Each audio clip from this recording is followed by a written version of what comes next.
Bom, hoje eu me encontro, então, na difícil missão de falar de hobbies sem ter à minha disposição muitos dos recursos que eu gostaria de ter, entre os quais o quadro negro ou uma lousa, né, para trabalhar as relações entre várias coisas que são referentes a hobbies, como a ideia de direito natural, a ideia de lei natural, a ideia de guerra de todos contra todos, toda a ideia de pacto como transferência mútua de direitos, todas essas coisas. Eu vou tentar aqui falar delas sem o uso do quadro negro, ou da lousa, né? Como cada um queira falar aí. Hoje em dia a gente tem uma lousa lá para usar um pincel atômico, mas nem isso está, e nem isso estará disponível enquanto não voltarmos às aulas presenciais. Aqui o prejuízo não é pequeno. Vou tentar compensar isso, vou tentar resolver isso. E, em primeiro lugar, quero falar, o mínimo que seja, a respeito de um drama que não é pequeno em relação ao autor. E notem bem, eu estou me colocando aqui, em relação a esse drama, numa posição completamente divergente do que falo em relação a ele. Vocês já devem ter ouvido falar, muitas vezes aí, num Hobbes, ou num Leviatã, desculpa, num Hobbes que tem como principal obra o Leviatã, e que essa obra e o uso do Leviatã, né, dessa personagem bíblica do Hobbes, essa figura bíblica usada pelo Hobbes, esse monstro benigno usado por Hobbes, como um representante de ditaduras, né? E não é isso, realmente não é isso, e tenho total segurança em dizer que é impróprio totalmente imprópria essa relação feita entre Leviatã e ditaduras, como costumam fazer, ou como gostam de falar, Estado forte, autoritário, não sei. Nada disso. Nada disso. A questão do Hobbes é muito sutil e precisamos também saber que ela foi dirigida para um determinado contexto, aquele contexto da Guerra Civil na Inglaterra, que foi de 1642 a 1648, que teve como vitorioso o parlamento contra o rei e com a liderança de Oliver Cromwell. E depois o protetorado de Cromwell, que depois foi seguido por uma restauração da monarquia. Nós vimos aqui isso quando fizemos um resumo da história da Inglaterra. Bota resumo nisso. Mas, então, o que pretendo dizer é que nós vamos ter que trabalhar um Hobbes aqui, contrário a essa interpretação de autor que propôs uma ditadura e que, ao propor essa ditadura, estaria, digamos assim, marcando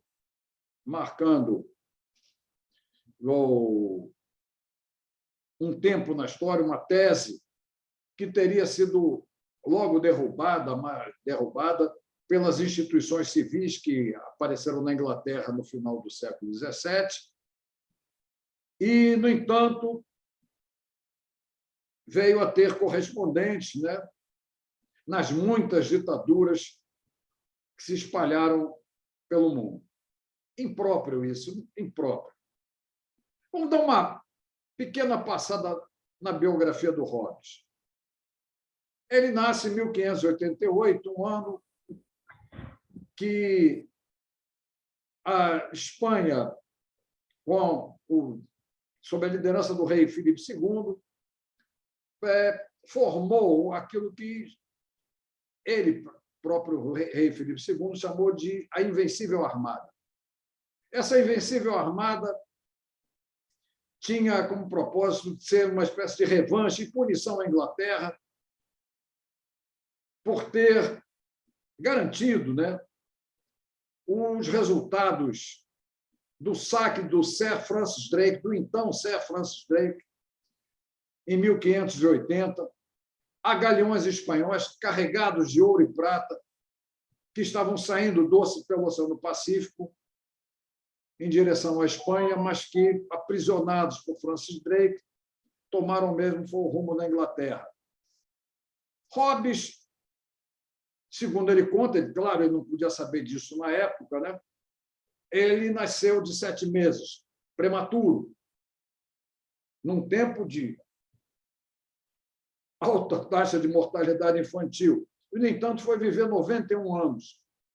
Segundo ele conta na biografia dele, contou na biografia dele, isso foi devido à mãe dele estar com medo da invasão dos espanhóis, com medo exatamente de todas as atrocidades que os espanhóis podiam cometer na Inglaterra, tal qual faziam nas Américas, e ou onde dominassem, onde estivessem presentes. Isso não aconteceu porque aquela invencível armada foi totalmente destruída. E a Inglaterra pôde, a partir dali, se livrar daquela que talvez fosse a maior ameaça, porque era a maior potência da época, que era a Espanha. Muito bem. Hobbes, ele frequentou a universidade, exatamente Oxford, e tornou-se uma espécie daquilo que hoje nós chamaríamos de personal teacher, um professor pessoal de jovens de família rica. E aí, então, ele começa a viver acompanhando aquele jovem de família rica, do qual ele era professor particular, e vai com ele para Paris, num dos anos mais tensos vividos por aquela cidade, que não viveu poucos momentos tensos na sua história, diga-se de passagem, em que houve um assassinato de um rei. E ele, então, acompanhando aquele seu jovem aluno, William Cavendish, ficou impressionado com o tumulto que se seguiu, né, na cidade, logo após a morte de Henrique IV francês, claro. E ele volta para a Inglaterra acompanhando o seu aluno, né? Mas já... Chegue logo, que eu estou angustiada já. O que houve? Oi? Desculpa, professor, ativou aqui isso aqui. Eu não estava conseguindo entrar na aula, estou nervosa. Ativou aqui, desculpa. Então, o que acontece? Ele volta para a Inglaterra e já ali, já com alguma fama de intelectual, que sabia muito latim, que sabia muito grego, e provavelmente participou, isso é uma coisa que eu não tenho muita certeza, na produção de um documento importantíssimo para a Igreja Anglicana, que foi a Bíblia do Rei James, uma Bíblia na língua inglesa. Uma Bíblia na língua inglesa significava mesmo a coroação mesmo da emancipação em termos de valores cristãos daquela igreja fundada por Henrique VIII em 1534. Muito bem. O que nós podemos assinalar de importante para nós seguirmos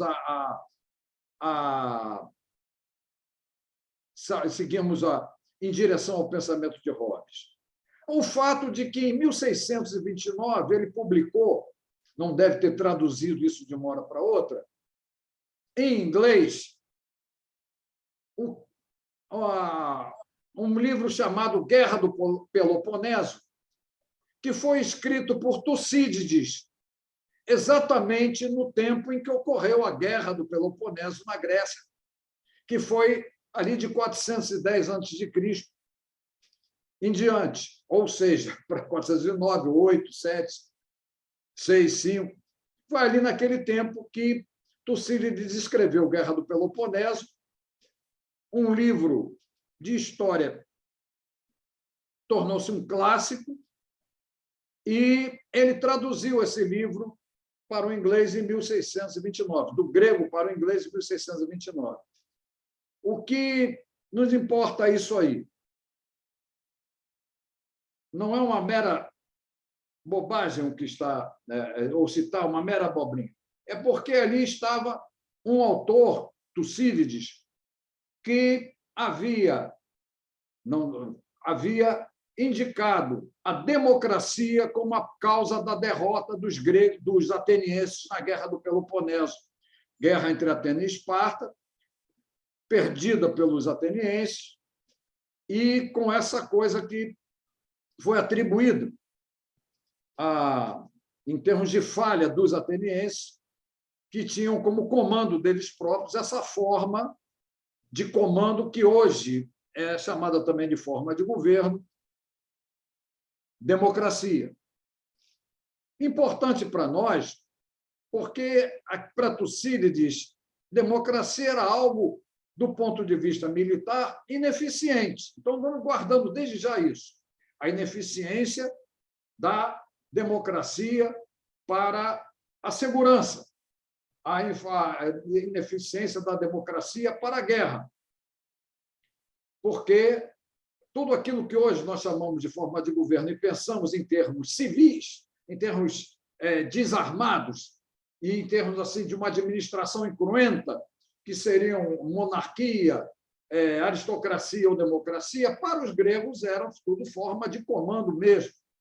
Tratava-se, em primeiro lugar, da segurança de todos, e num tempo de escravismo, vocês podem ter certeza absoluta que era a principal preocupação dos povos para a defesa. Bom, ele traduziu Guerra do Peloponeso para o Tucídides e nós guardamos isso aqui. Essa coisa de condenar a democracia pela ineficiência política da democracia. Tá? Guardamos isso. Bom, Hobbes faz viagens para a Europa e tudo, discute com os principais intelectuais da época. Vamos pular tudo isso aí. Vamos dizer que depois de toda essa vida, tudo que ele passa, né, discutindo com intelectuais, com os principais intelectuais europeus, ele planejou uma trilogia que falava que seria na seguinte ordem: um livro chamado De Corpore, outro chamado De Homini e outro chamado De Cive, ou De Tive, como muita gente gosta de falar, mas eu prefiro falar De Cive mesmo, tá? Sem sombra de dúvida. Mas a tensão política na Inglaterra era de tal ordem que ele resolveu fazer o De Cive pular a fila. Ele já havia, Hobbes, escrito, em 1640, Elementos de Direito Natural e Política. Aquilo não foi satisfatório como mensagem que ele, na verdade, queria dar para os homens da política inglesa que estavam vivendo aquele conflito entre rei e parlamento. Então, ele fura a fila dessa ordem, né, que pretendia ser De Corpore, De Homini e De Cive, e põe De Cive como em primeiro lugar, publicando em 1642, que foi um trabalho e que se pode dizer já com algum desenvolvimento do que ele havia posto nos elementos de direito natural, e político. Muito bem. Ele só irá escrever depois o De Corpore em 1655, depois da Guerra Civil. e irá escrever o De Homine em 1657. Mas o que isso interessa para nós? Porque a primeira coisa, para ele, era falar da base da realidade, aquilo que é a matéria da realidade. Então, o De Corpore, que teria de vir em primeiro lugar e só veio em 1655, ele é extremamente importante para nós, porque ele, De Corpore, nos traz a indicação de que nós estamos com um autor corporalista. E o que é um autor corporalista? É alguém para o qual podemos atribuir a ideia de que toda a realidade é corpórea. E isso não é uma coisa que ficará fora da classificação das ciências que ele fez e apresentou no De Corpore em 1655. Na realidade, as ciências seriam as ciências prévias, né, ciências do pensamento, raciocínio, e as ciências particulares, que seriam naturais ou artificiais. As ciências naturais seriam relativas aos corpos em si, que existentes no mundo, e as ciências artificiais seriam de corpos artificiais, em rigor, corpos representados pelos homens, como nós vamos ver, entre outras coisas, o Leviatã, que seria um corpo representado pelos homens, seria uma realidade política e realidade corpórea, mas não de corpo natural, e sim realidade de corpo artificial. Vamos falar isso um pouquinho mais adiante. Então, nos interessa esse ponto, que ele é um corporalista, porque, pensando que toda a realidade é corpórea, ele, é claro, é alguém que acredita só que a realidade só chega para nós através dos sentidos.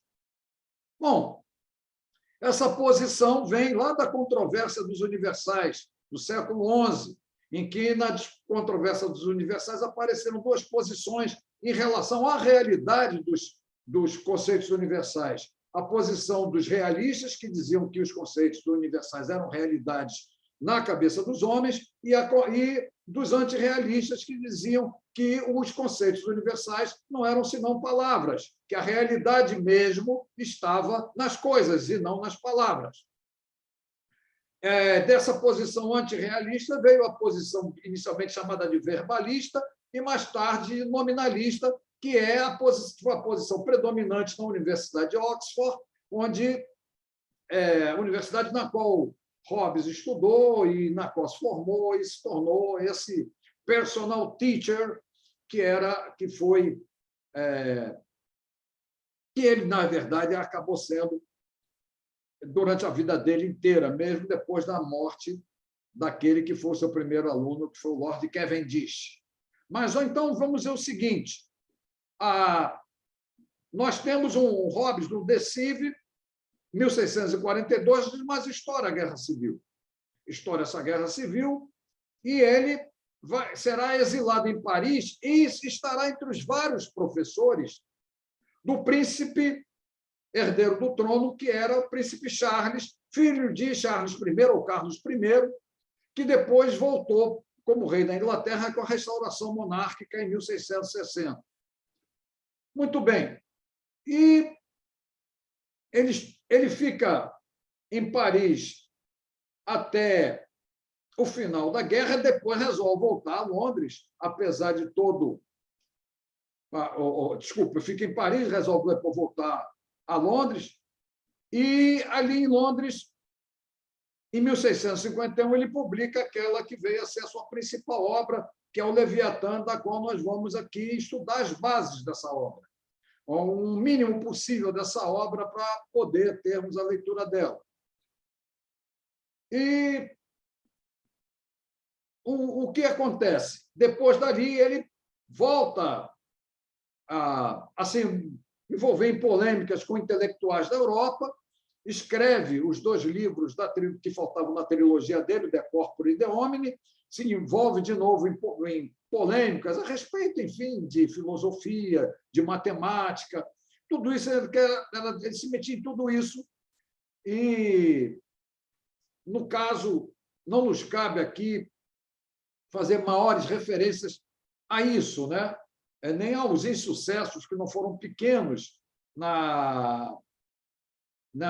que ele teve nessas polêmicas. Em 1668, ele acabou de escrever uma outra obra chamada Behemoth, que era uma obra falando sobre as causas da guerra civil.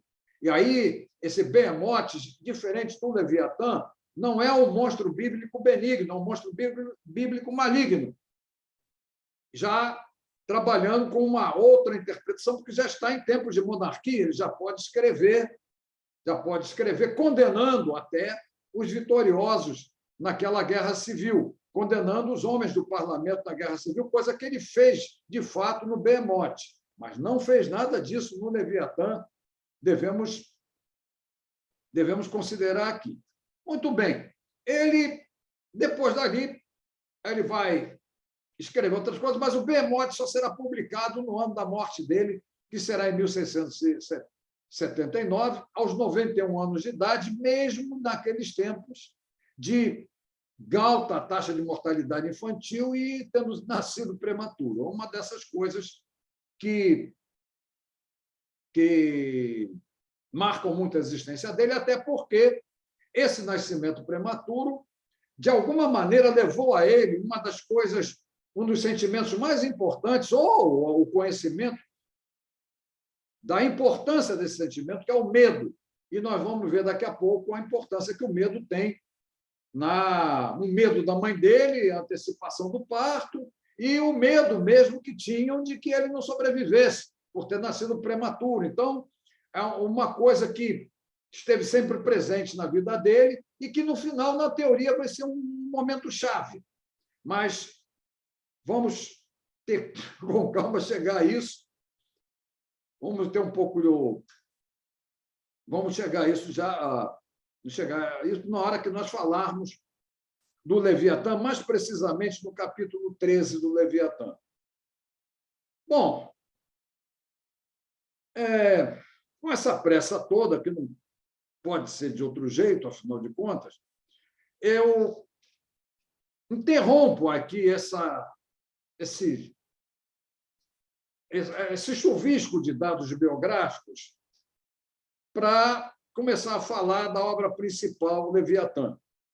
E, para falar dessa obra principal, Leviatã, tomando um cuidado de saída, de dizer para vocês, repetindo alguma coisa que eu falei no início da aula, de que nós não vamos absolutamente considerar aqui que é uma teoria de uma ditadura, de um Estado forte, ditatorial, que oprime, que garante a sociedade. Não é nada disso. Nada disso. Não é nada disso. E é indevido o uso de Leviatã como imagem de ditadura. Então, vamos entender isso, creio que sem maiores dificuldades no correr da aula. Mas o que se passa? O que se passa aqui para nós quando vamos falar nisso? Em primeiro lugar, prestar atenção que a palavra Estado para Maquiavel não significa isso, não significa o que essa palavra veio a significar depois, principalmente quando deram uma interpretação que eu considero, no mínimo, discutível, se não rejeitável mesmo, da frase do Luís XIV, L'État c'est moi, o Estado sou eu, que levam até a falar intervenção do Estado na economia, coisa mais errada, mas que está para lá de espalhada por aí e contra a qual não tem muitas condições de lutar, porque, afinal de contas, como poder falar contra, mostrar o erro que existe nessa frase L'État c'est moi, embora no livro eu tenha me referido a esse erro. Bom, mas vamos lá. O que Hobbes tinha a dizer? Primeiro, vamos ver o seguinte, o problema dele. O problema de Hobbes. Qual era o problema de Hobbes? A guerra civil.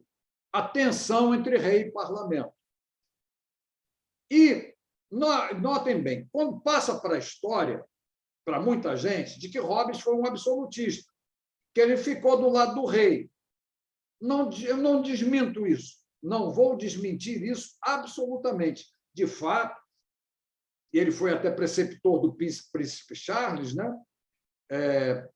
E depois ele, no Behemoth, mostrou mesmo a simpatia que ele teve pela causa real e não pelo parlamento.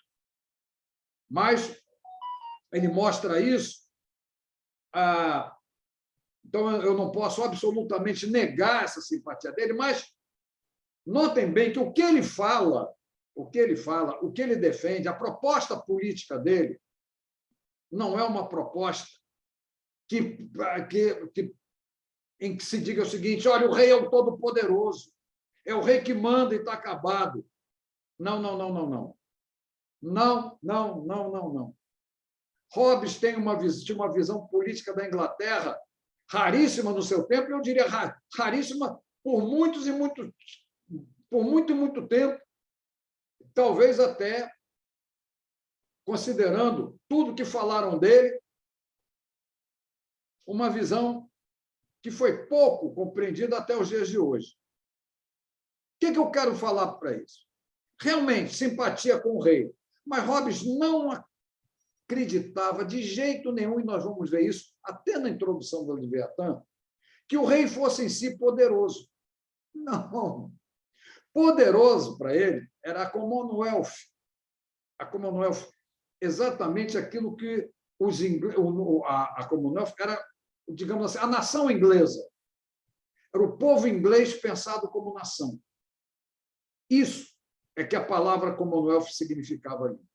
O povo inglês pensando a si próprio como nação. E a posição de Hobbes nessa história não é uma posição não foi uma posição que desconhecesse o poderio da Commonwealth. Pelo contrário, o poder estava, de fato, na Commonwealth.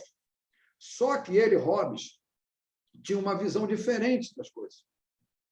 Ele considerava que a Commonwealth passava por um perigo sério, porque ela era uma comunidade de individualistas. Isso tudo podemos ver. Então, o problema para Hobbes era muito simples. Como é que eu vou convencer essa comunidade de individualistas a não rachar, a não ter cada homem a sua milícia e essas milícias depois se engalfinharem? Não. Ele pensava na segurança do reino inglês como um todo.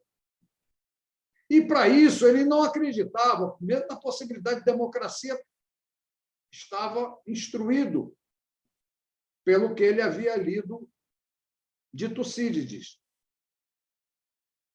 E aí ele elabora uma proposta que fica incompreensível, eu diria, até os dias de hoje. Porque ele faz uma proposta de paz cuja maneira de ser realizada era com os poderosos abrindo mão de comandar os seus próprios poderes.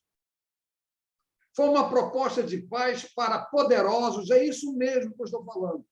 Abrirem mão de seus próprios poderes em favor de um comando centralizado e que desse eficiência à soma desses poderes dos muitos poderosos existentes entre os homens da Commonwealth na Inglaterra. É difícil, né? Nós considerarmos isso, que alguém, de repente, faz uma proposta de paz para poderosos obedecerem. Ué, como é que o poderoso vai obedecer? Se ele é poderoso, se ele se considera poderoso. E pior, se ele tem cabeça individualista, se ele acha que é o certo ser assim, ser individualista, nós já vamos trabalhar isso.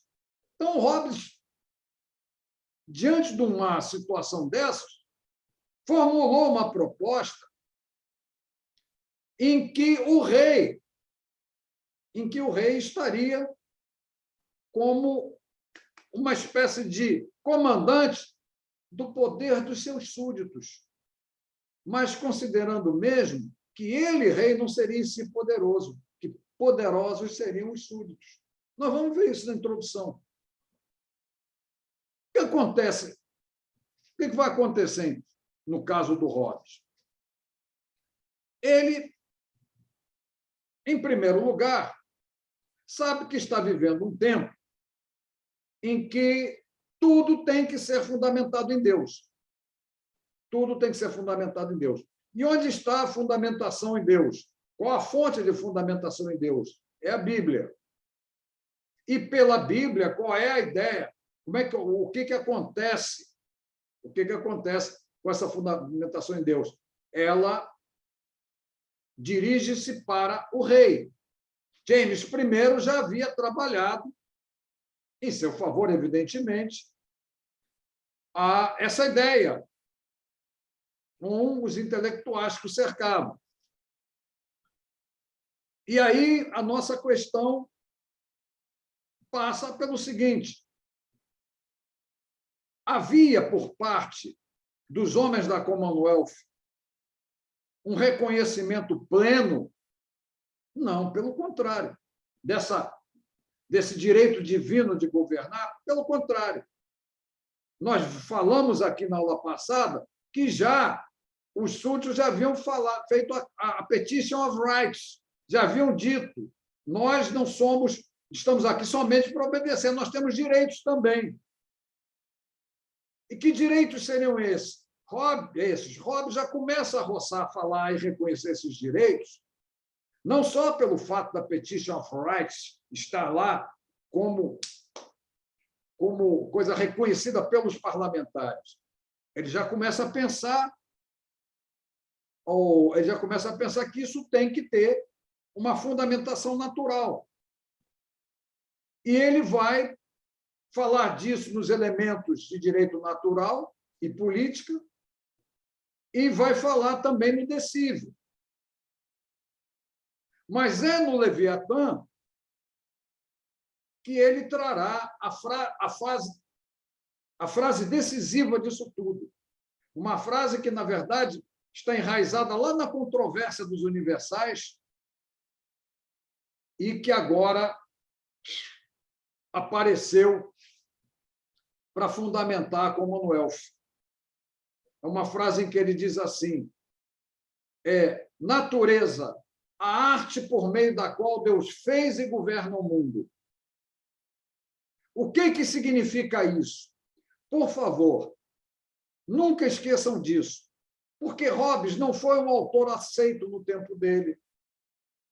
Só foi aceito depois pelos realistas, claro. Mas naquele período, pelos revolucionários ingleses, ele não foi rigorosamente aceito.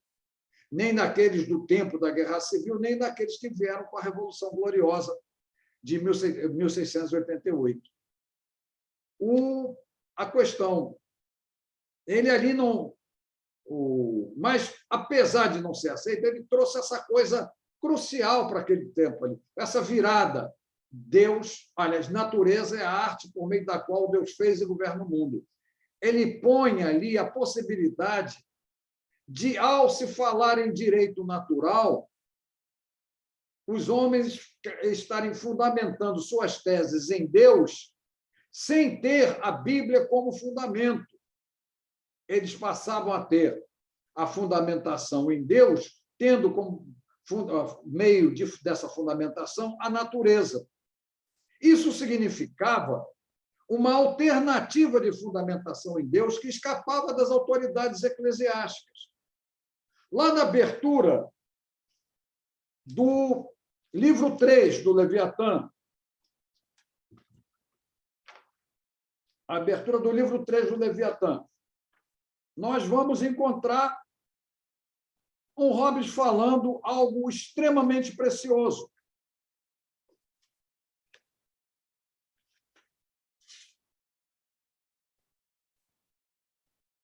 Em que ele diz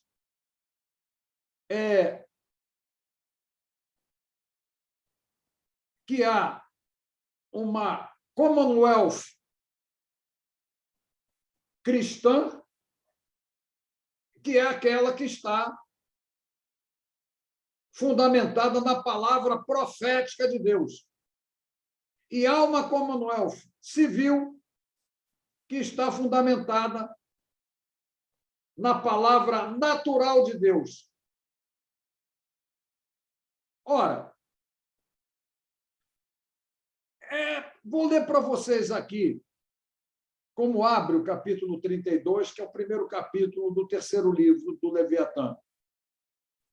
Até aqui deduzi os direitos do poder soberano e os deveres dos súditos unicamente dos princípios da natureza, que a experiência tenha mostrado serem verdadeiros, ou dos que o consentimento assim tenha tornado. Quer dizer, partindo da natureza do homem, que conhecemos através da experiência e de definições que são universalmente aceitas. Mas quanto ao que eu vou tratar em seguida, isto é, a natureza e direitos de uma Commonwealth cristã, onde muita coisa depende das revelações sobrenaturais da vontade de Deus, o fundamento de meu discurso deverá ser não apenas a palavra natural de Deus, mas também sua palavra profética. E aí é que está. Ele põe comunidade civil como comunidade fundamentada em Deus, tendo como fonte dessa fundamentação a natureza. E Commonwealth cristã como comunidade fundamentada em Deus, com a fonte de fundamentação sendo as Sagradas Escrituras. É muito importante isso para nós, porque dá indicação de saída de que ele está conseguindo, de fato, sair das autoridades eclesiásticas para argumentar e discutir em termos de direito natural, será algo que libertará mesmo o próprio pensamento dos ingleses para depois terem lá em Locke a fundamentação das suas instituições civis na natureza, ou seja, em Deus, tendo como fonte dessa fundamentação a natureza. Então, vamos ver a seguinte coisa aí para Hobbes. Deus, então, natureza, arte por meio da qual Deus fez e governa o mundo. E ele agora vai se dirigir, vai falar várias coisas, vai escrever 12 capítulos tratando de várias coisas relativas a conhecimento, a lógica, tudo isso. E no capítulo 13 ele vai finalmente botar a base da sua proposta de paz. Base da sua proposta de paz que não pode ser absolutamente confundida com uma condenação moral dos homens. Porque Hobbes faz, esse capítulo 13, que ele fala do estado de natureza, em estado em que os homens entregaram, que Deus entregou os homens ao mundo, esse estado de natureza, ele faz isso de maneira tão vinculada àquilo que eu chamaria de a psicologia do individualista, que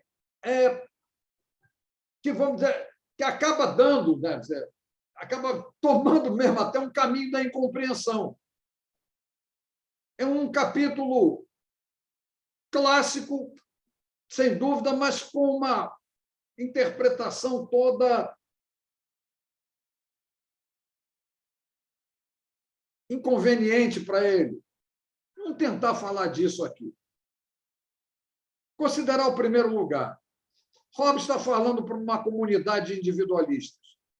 E, ao mesmo tempo, o grande problema dessa comunidade de individualistas é a segurança dela. Como é que essa comunidade vai, afinal de contas, providenciar a melhor maneira de viver em segurança? Então, ele põe a coisa da seguinte maneira. E agora nós vamos considerar o seguinte. Ele vai falar da vida dos homens em jus naturalis. O que é esse jus naturalis?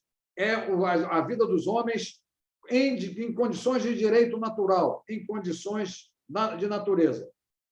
E mostrará como, a partir dessas condições de direito natural, os homens são levados, né, por essa arte pela natureza, a arte por meio da qual Deus fez e governa o mundo, a formarem sociedades. E nessas sociedades não viverem mais sob direito natural, viverem agora sobre justiça natural, lex naturalis. Então, recapitulando isso aqui, porque o quadro faz falta para mim, eu tenho os homens vivendo em jus naturalis, em direito natural, e esses homens em direito natural vão mostrar na maneira de viver em direito natural como é que Deus fez para governá-los neste mundo. E daí fazer com que eles, afinal de contas, saíssem do estado de natureza para a sociedade, saírem para viver em Commonwealth, saírem para viver em Leviatã, porque Leviatã é a sociedade como um todo, tá? Não é só o governo contra a sociedade, é a sociedade como um todo. Já vamos falar sobre isso também. E aí eu chego e eu quero falar o que levou os homens em estado de natureza a essa transição, a formarem sociedade, a fazerem aquilo que o Hobbes caracterizou no capítulo 14 como sendo transferência mútua de direitos. Ou seja, os homens vivem direito natural, mas vão abrir mão do direito natural para viver em sociedade. Como é que terá acontecido isso? Então, ele parte de algo que eu considero assim, uma das propostas mais espetaculares, mais geniais que um autor político produziu. Ele considera, e ele está se dirigindo para uma sociedade de individualistas. Ele sabe que individualista não quer restrição nenhuma e se acha com direito a tudo. Então, ele diz assim, que Deus deu o mundo a todos os homens, porém individualmente. Ou seja, deu o mundo inteiro para mim, deu o mundo inteiro para cada um de vocês também. Notem bem, Hobbes deu o mundo inteiro a todos os homens, a todos os seres humanos, porém individualmente. Então, o mundo é totalmente de cada um de nós. Que diabo de proposta é essa para Hobbes? E ele, de cara, diz isso é um direito natural. É um direito que cada homem tem a todas as coisas. E mais ainda, algo que, por ser, tem que ser garantido pela força que cada um tem em si. Então, cada homem, com a sua própria força, vai garantir para si mesmo esse direito natural a tudo. E com um detalhe, não existe pecado. Não existe pecado no estado de natureza. O mundo é dado para todo mundo e todo mundo pode fazer o que quiser. Pode matar o outro, pode escravizar o outro, pode fazer o que bem entender do outro. Acabou. Não há restrição nenhuma. Todo mundo pode fazer o que bem entender. Mas ele teve um cuidado relativo ao argumento dele, Hobbes, de dizer que, no fundo, ninguém é melhor que ninguém. Como assim? Porque esses homens que estão aí vão viver em condições tais que vão ser levados a desconfiarem uns dos outros, a competirem uns contra os outros e a glória de terem a vitória uns contra os outros. Ou, se quiserem, um contra todos. E exatamente por aí que a coisa poderia entrar num ponto tal que alguém viesse a se considerar o vencedor dessa guerra. Mas ele faz, digamos assim, um empate generalizado nessa guerra. O que eu estou chamando aqui de empate generalizado? Ele diz que nessa guerra de todos contra todos, em que todos têm direito a tudo, mas individualmente, esses homens, ou esses seres humanos, né, eles são diferentes entre si, mas, apesar de mas as suas diferenças dão sempre um resultado, em termos de guerra, equivalente. Tem sempre como resultante das diferenças em estado de guerra, uma equivalente, ou seja, ninguém ganha definitivamente nada. Ninguém é o vencedor definitivo, ninguém pode ser o vencedor definitivo, porque o mais forte pode ser vítima de maquinação do mais esperto, fisicamente mais fraco, que pode pegar pelas costas e tudo. Não tem pecado, não tem ética, não tem nada. Não tem nada. Então, a guerra de todos contra todos está empatada, termina empatada. E aí é que está. E cada um só terá direito àquilo que conseguir conquistar e preservar. E a preservação do que tiver conquistado exigirá de cada um a vigilância constante individual daquilo. Então, ninguém tem sossego. Nesse mundo em que o homem é o lobo do próprio homem,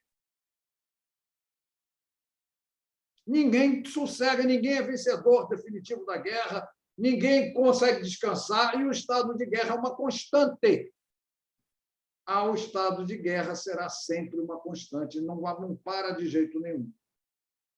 E é devido a essa condição miserável que os homens existem que uma coisa começa a prevalecer. Como assim? Porque nessa guerra de todos contra todos, os homens são movidos pelas paixões. Ninguém é movido por raciocínio inicialmente. São todos movidos por paixões. E as paixões vão levar exatamente a essa guerra toda. Essa guerra em que não tem vencedor. E nessa guerra que não tem vencedor, não há dúvida, não tem saída. Não tem saída. Ninguém tem descanso. Ninguém garante definitivamente aquilo que conquistou. Não há a figura da propriedade. Você tem uma posse, mas a propriedade, que é uma figura jurídica, é uma figura que pressupõe uma sociedade constituída e a garantia da sociedade para ela, essa figura não existe no estado de natureza. E a guerra está lá, todos contra todos.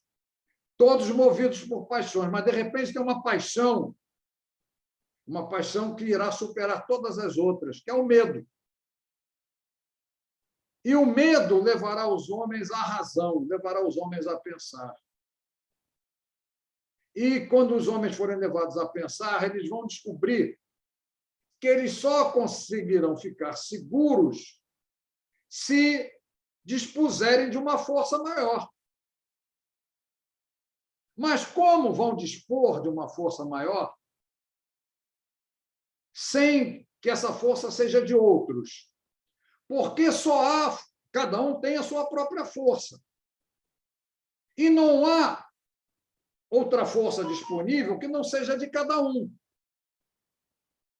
Então, se o mundo foi dado inteirinho para cada um de nós, e cada um, para garantir esse mundo, ou o que conquistou desse mundo para si mesmo, só pode contar com a sua própria força, ele não tem jeito.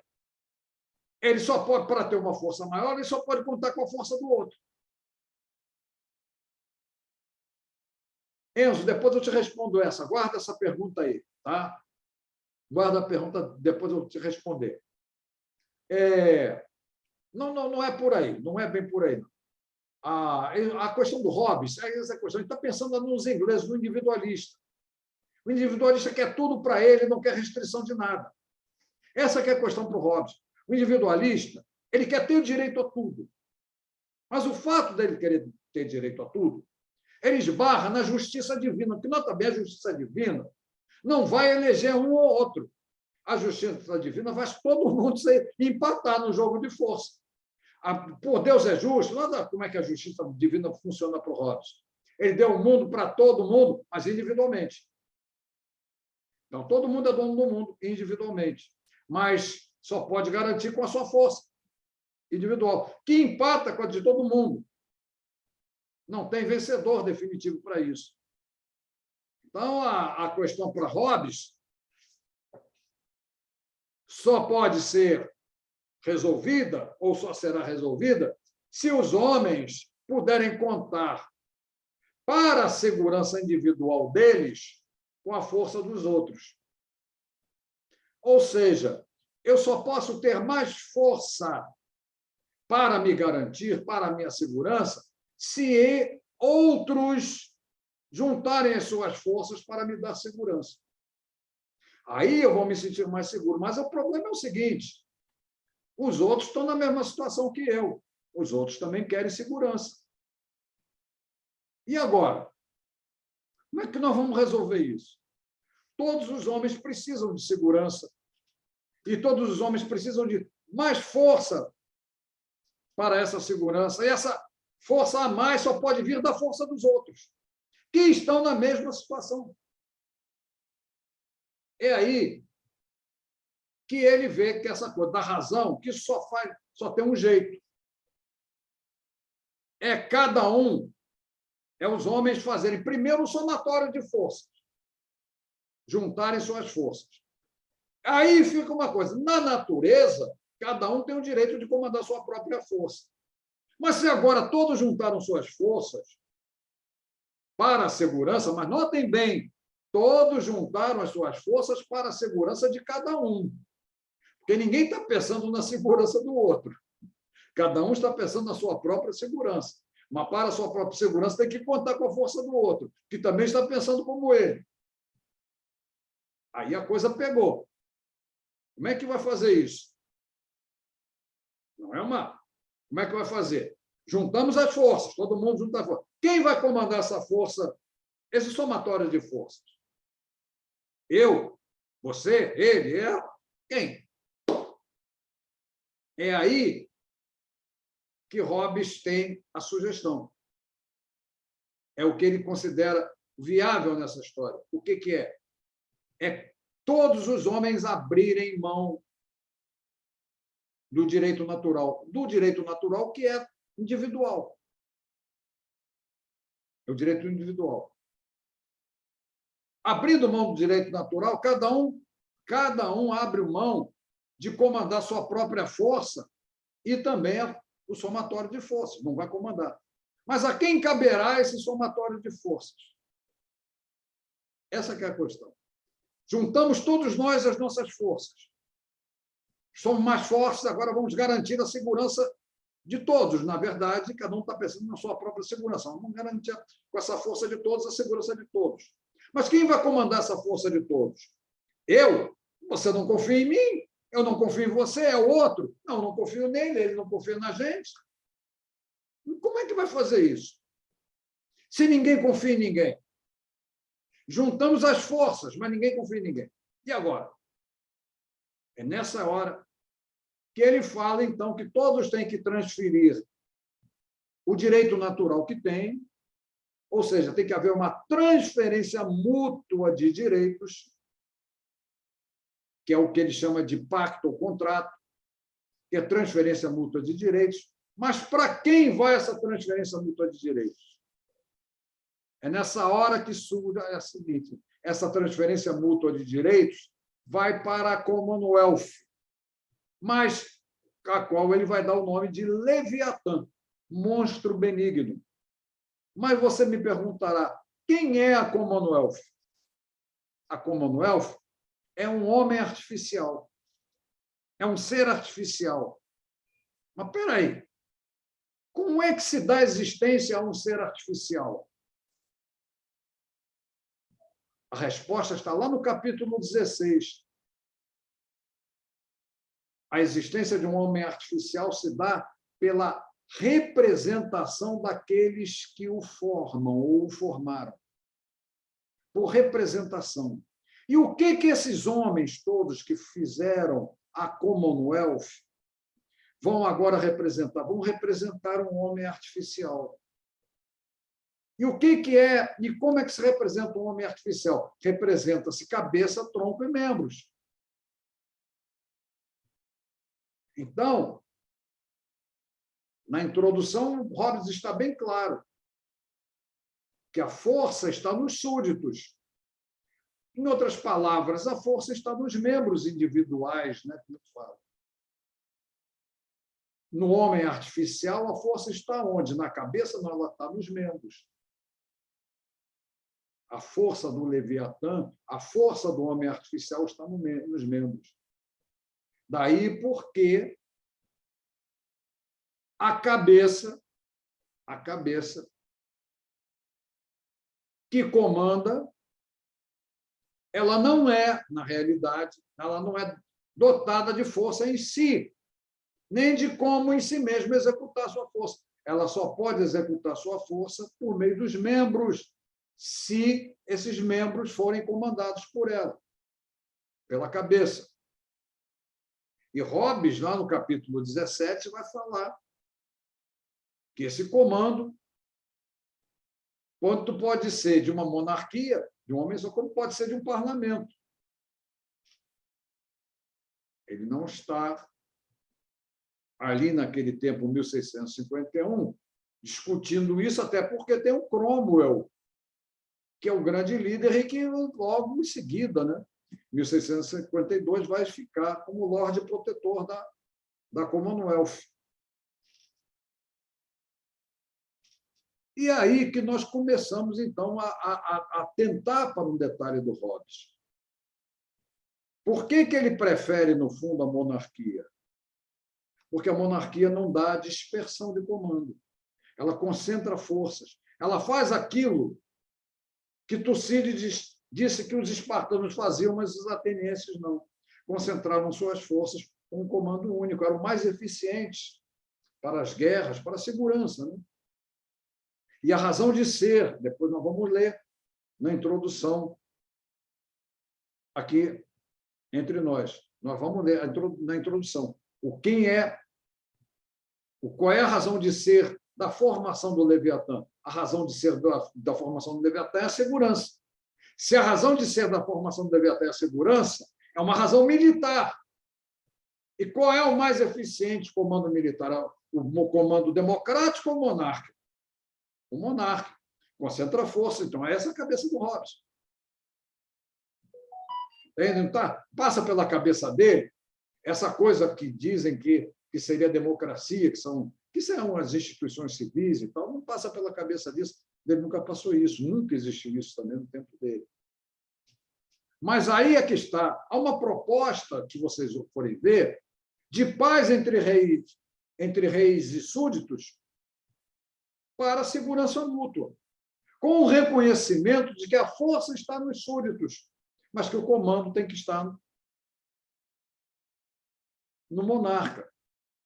Ou, como ele abriu mão ali, no capítulo 17, ele vai botar, já dada as condições de vitória mesmo do parlamento sobre o rei, ele vai falar que o parlamento também pode comandar. A força, né? Aquela força que os homens constituírem uma multidão por meio de pactos bilaterais, fez que se tornasse um homem artificial. Um homem para ser vivido por representação. E nós vamos ver como é que se faz essa representação. Porque, para Hobbes, as pessoas são naturais ou fictícias. O que são pessoas naturais? Pessoas, aquelas que são dela própria, as palavras e atos, suas palavras e atos são dela própria. E o que é a pessoa artificial? Aquela cujas palavras e atos pertencem a outra pessoa. Isso é na verdade, a pessoa fictícia é a representante, é o advogado, por exemplo, é um representante, é um deputado, é representante. A ideia do Hobbes aí é simples. A pessoa fictícia ela não é autora. Autora é a pessoa natural. Se a pessoa natural agir por si mesma, ela é pessoa natural. Mas, se ela passar a sua condição de autor, ou seja, a sua autoridade para um representante, para alguém que vai agir por ela, com toda certeza, essa pessoa agora ela terá passado a autoridade para um ser artificial, que é aquele ser que a representa. Nós vamos ver depois que, para Hobbes, o Leviatã é o quê? É um ser artificial. É um ser, então, que é representante de multidão. É representante de que multidão? Da multidão que fez lá um número imenso, né, de pactos bilaterais. O que são esses pactos bilaterais? Ou, às vezes, mais do que isso, trilaterais ou mais, sei lá. Mas o que são esses pactos? Todos esses pactos são transferências mútuas de direitos. Transferências mútuas de direitos, consequentemente, do direito de usar a própria força em favor de si próprio, ali, uma vez constituído feito esse pacto. Transferiu para quem? Transferiu para o ser artificial. E quem é um ser artificial? É o representante da multidão que fez isso. Bom, será que eu estou conseguindo trabalhar isso? Porque tem muita importância depois. Hobbes é um autor que, dentro do individualismo mesmo, ele não foi muito aceito. E ele trabalha com figuras para além dos indivíduos, né? Como o Leviatã é uma figura para além dos indivíduos, que contrariou muito o individualismo inglês, no caso, né? Mas é provável que a afinidade dele com intelectuais franceses, né, com coisas que ele viveu na própria França, talvez tenha levado ele a um tipo de proposta que, no final das contas, vai ficar ali enraizada para depois aparecer em cima dela com um outro direcionamento, o Rousseau, e, mais adiante, a própria sociologia do Durkheim. Mas isso é um assunto que ficaria muito complicado para trabalhar agora. Não temos nem condições ainda de sequer entrar nesse assunto. No momento, o que eu preciso dizer é que nós temos um autor que está trabalhando com uma comunidade de individualistas e que quer convencer esses individualistas, que são homens, no fundo, no contexto, homens de dinheiro, que lá no Bermotte ele vai dizer que são homens insolentes em relação ao rei, falar com esses homens para eles não usarem o dinheiro que têm para a sua própria segurança, mas juntarem isso tudo, né? Que a força deles está no próprio dinheiro. Juntarem isso tudo para deixar sob o comando do rei a segurança de todos. Isso, no fundo, é o espírito da proposta dele no Leviatã. Claro que passa por a questão que nós vamos ver na segunda página da introdução, da obediência. E, no caso aí, mais difícil ainda, da obediência do poderoso. Como é que o poderoso aceita obedecer a quem não tem força, mas por conveniência, mas porque assim é melhor? Como é que ele vai abrir mão do seu direito a tudo quando ele vai ter que ficar contido, sem poder avançar nas coisas dos outros, mesmo que venha a ambicioná-las? Então,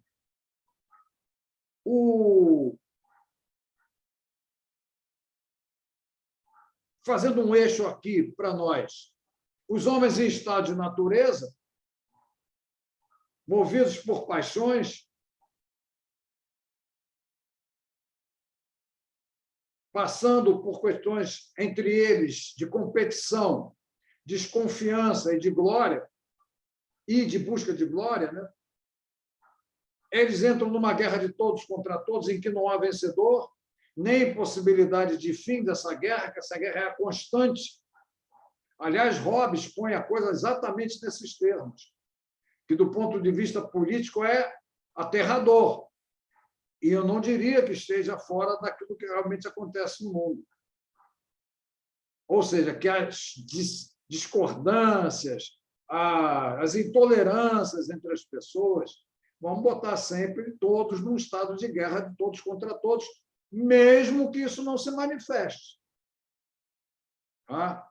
Bota sempre nesse estado de guerra, mesmo que esse estado de guerra não se manifeste. Mas esse estado de guerra não vai se manifestar por quê? Porque, pela segurança, esses homens teriam aberto mão de seus direitos naturais para transferi-lo para um ser artificial que será representado por eles. Mas, ao ser representado por eles, não representará nenhum deles individualmente.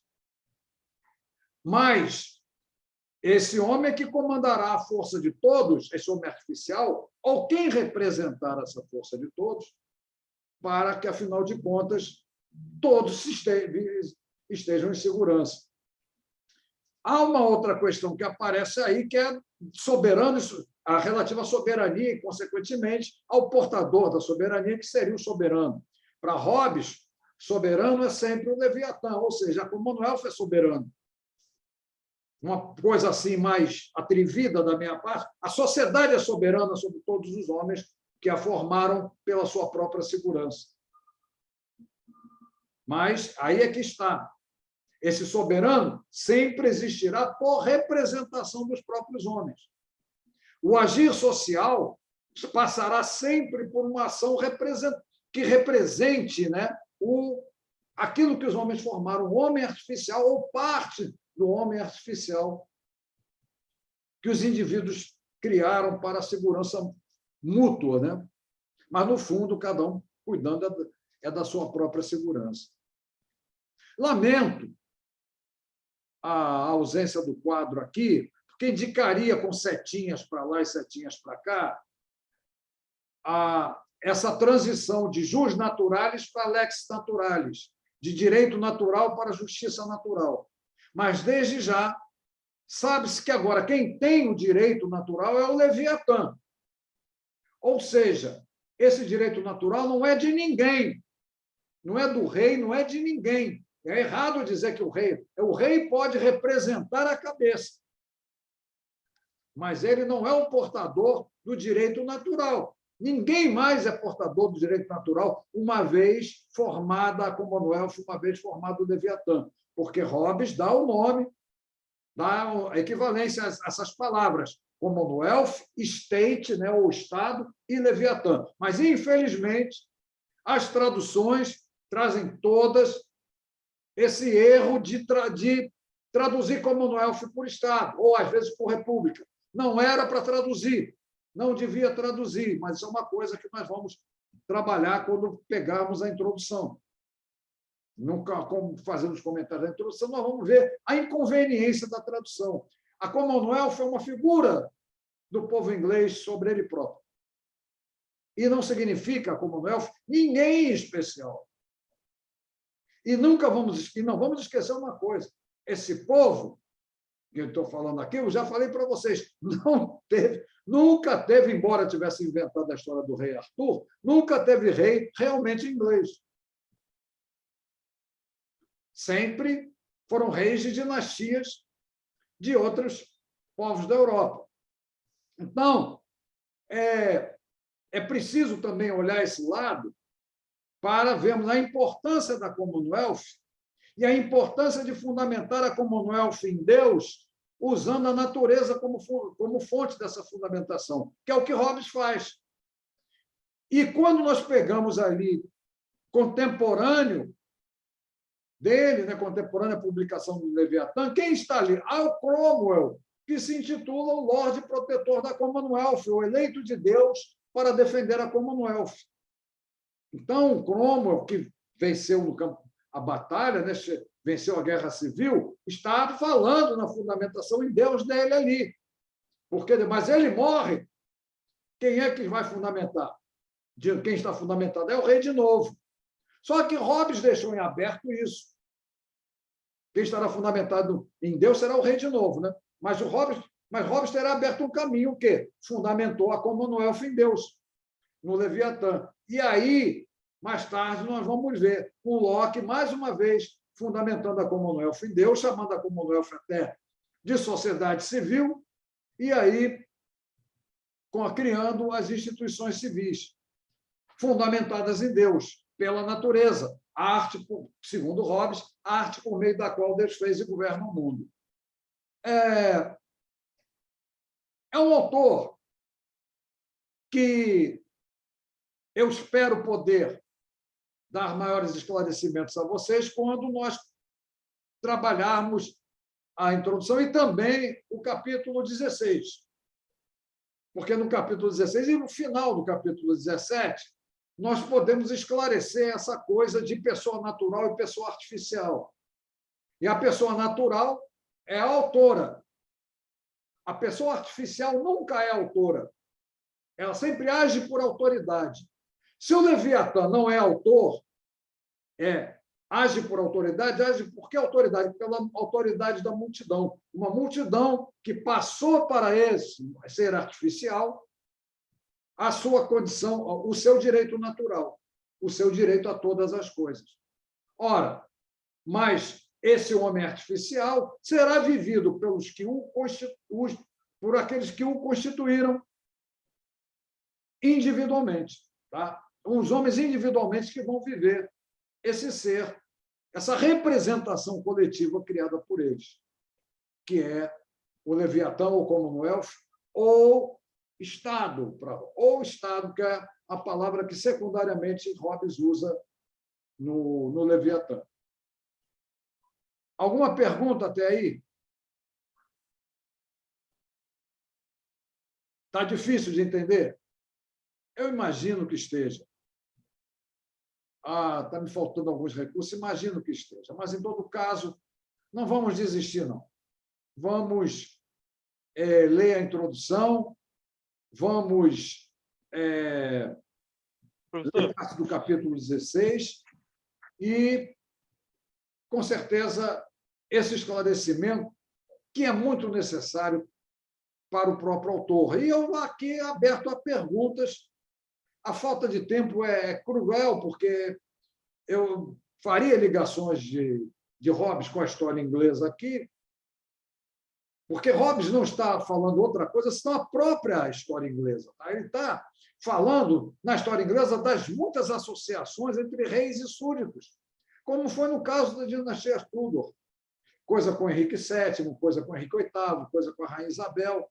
Ali houve uma interação muito grande entre uma monarquia que não era, né, que não era de origem inglesa, e a Commonwealth.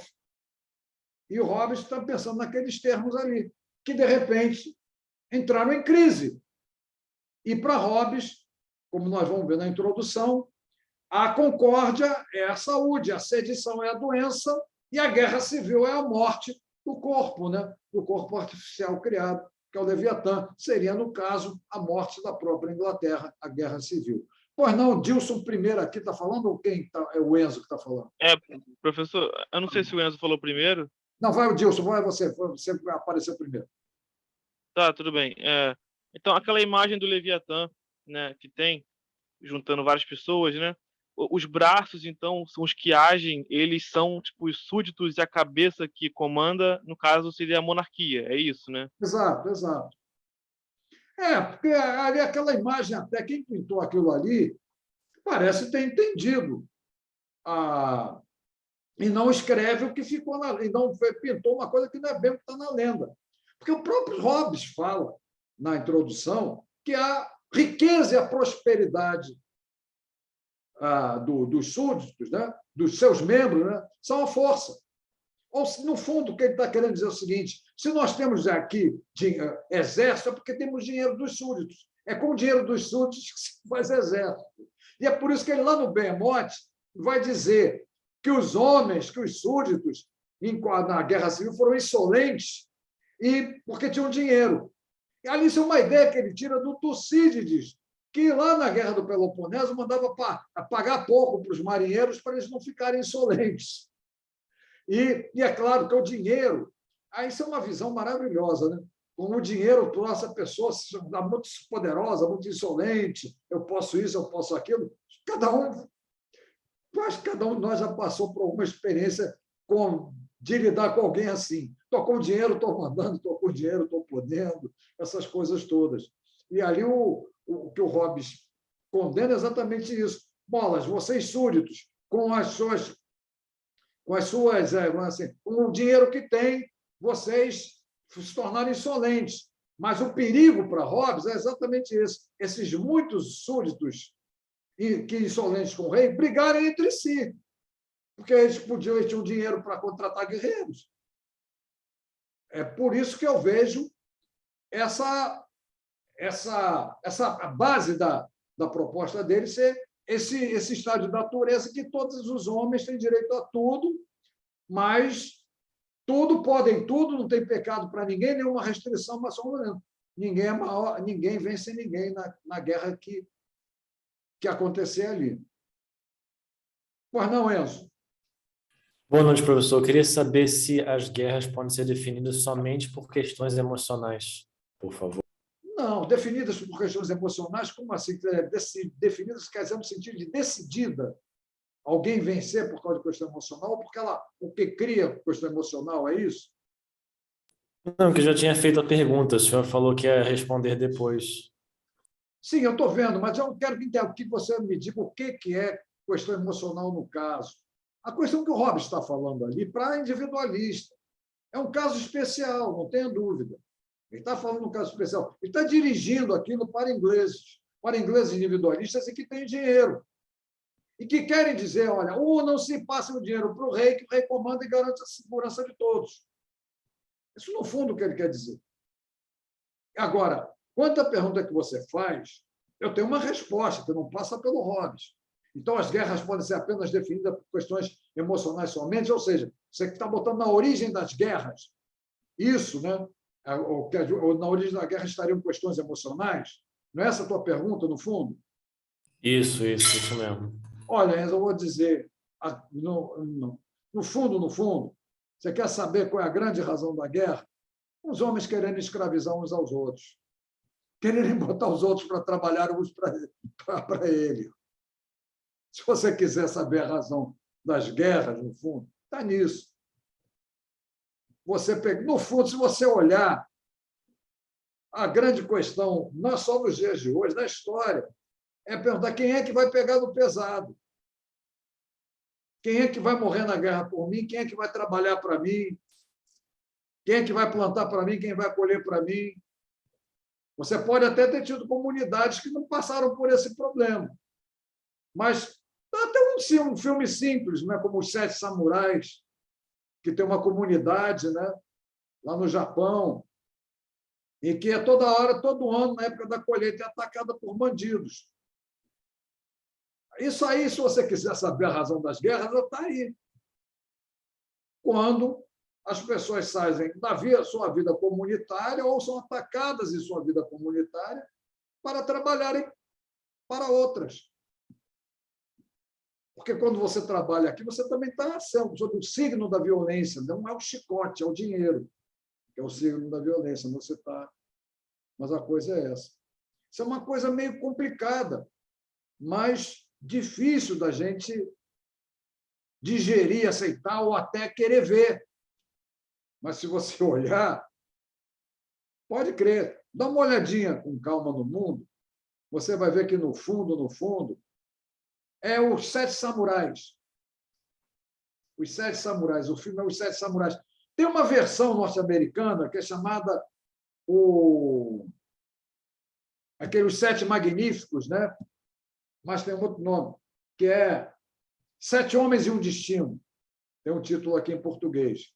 Também que o Will Brynner. Mas é a mesma coisa. Tem lá uma aldeia de mexicanos que vive, né, comunitariamente, rigorosamente um comunismo primitivo, e são atacados por bandidos toda a época da colheita também, porque os bandidos têm que sobreviver, né? Têm que comer, essa coisa toda.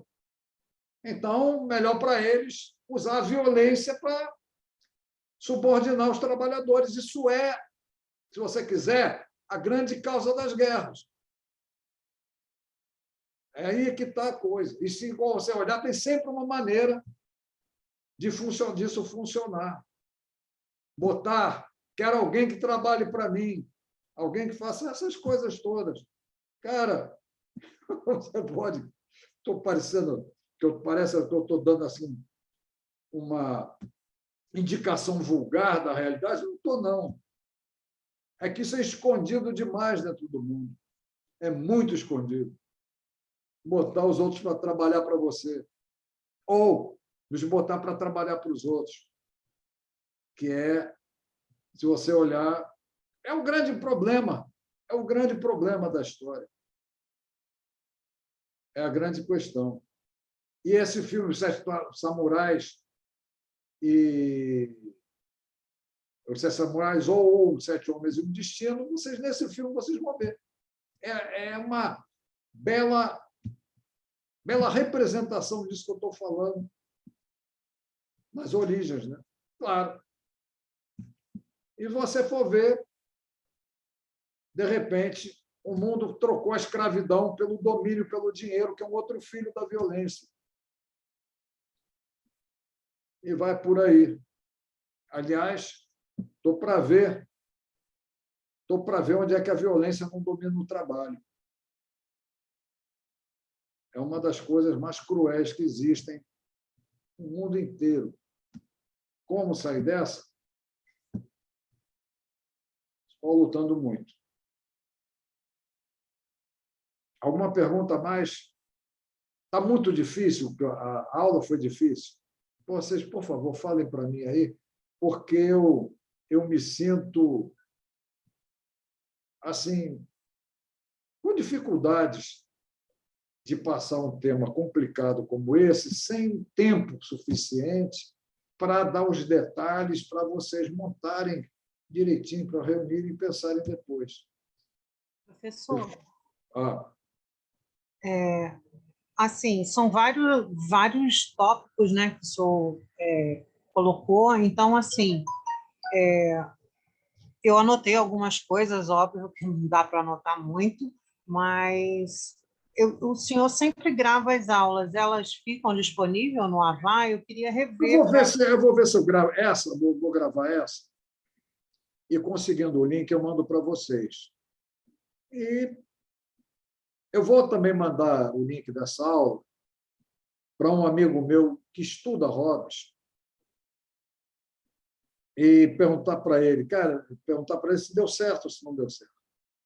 É uma coisa que... Se bem que o senhor começou a falar sobre Hobbes em outra aula também, né? Eu lembro que o senhor falou, eu fiz umas anotações do capítulo 16, falou do capítulo dos livros 1, 2 e 3, falou do capítulo 13 e 16 no livro 1, o capítulo 32 no livro 3. Eu anotei algumas coisas, mas foi na outra aula, não foi nessa. Nessa o senhor chegou a falar novamente, mas, né? Sobre esses capítulos. Na outra, o senhor falou sobre o John Locke, o senhor falou um pouco também sobre o Thomas Hobbes. Sim, eu falei mais pouco, eu não cheguei a falar naquilo que foi a proposta dele, né? na engenhosa proposta dele. Né? Eu vou tentar amarrar de novo isso na leitura da introdução. Vamos ver. Aí o senhor vai mandar o link dessa aula no Avá? Eu vou tentar.